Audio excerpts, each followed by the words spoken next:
వ్యాధి కుదిపేసింది. కాని ఈ విపత్తే గోల్కొండ చరిత్రలోనే అత్యంత ఫేమస్ కట్టడానికి కారణమైంది.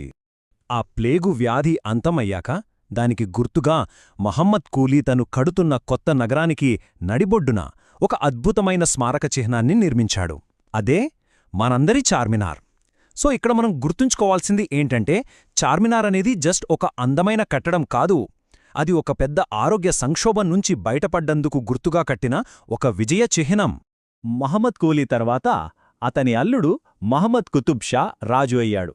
ఆయన కూడా తన మామలాగే నగర నిర్మాణాన్ని కొనసాగించాడు. ఆయన కాలంలోనే హైదరాబాద్లోని మరో ఐకానిక్ కట్టడం మక్కా మసీదు నిర్మాణం మొదలైంది. ఇది ఎంత పెద్ద ప్రాజెక్టో ఊహించుకోండి.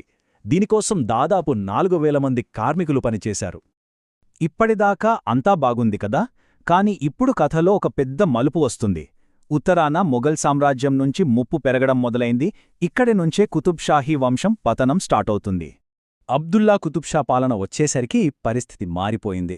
కుతుబ్షాహీ రాజ్యం తమ స్వాతంత్రాన్ని నెమ్మదిగా కోల్పోవడం మొదలుపెట్టింది, మొఘల్ చక్రవర్తి షాజహాన్ దాడుల వల్ల. ఒకప్పుడు సార్వభౌమ రాజ్యంగా ఉన్న గోల్కొండ ఇప్పుడు మొఘళ్లకు కప్పం కట్టే ఒక సామంత రాజ్యంగా మారిపోయింది.